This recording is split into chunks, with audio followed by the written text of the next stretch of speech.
Hardan gəlirsən belə? Heç nə qaça-qaça gedib qoz aldım. Bəlkə bugün qozdan qoz dolması hazırlayaq. Axırıncı dəfə olsun, icazəsiz getməyin. Dayı almısan da gedib qoz dolması hazırlayaq. Dolmamız üçün bir ədəd doğranmış soğan əlavə edirik. 3-4 xörək qaşığı yuyulmuş yumru düyü. Qoz dolmasının əsas özəyi olan qozu əlavə edirik. Yarım dəstə şüyüd və yarım dəstə keşniş əlavə edirik. 1 xörək qaşığı da yumşaldılmış kər yağı əlavə edirik. Duz, istiot və şirin pul biber əlavə edib əlini yoğururuq. İndi isə kələmlərimizi bükürük.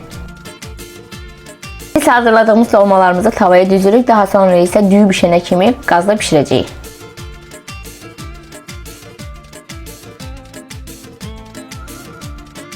Mükəmməl görünüşə sahib qoz dolmamız hazırda. Bismillah eləyək, dadına baxaq görək həqiqətən dadı əladırmı ya yoxmu? Tam səmimi deyəcəm, mükəmməl alınıb. Yəni belə gözləmirdim açığı. Mənim çox xoşuma gəldi. Arada mütləq hazırlayacağam. Siz də hazırlayın.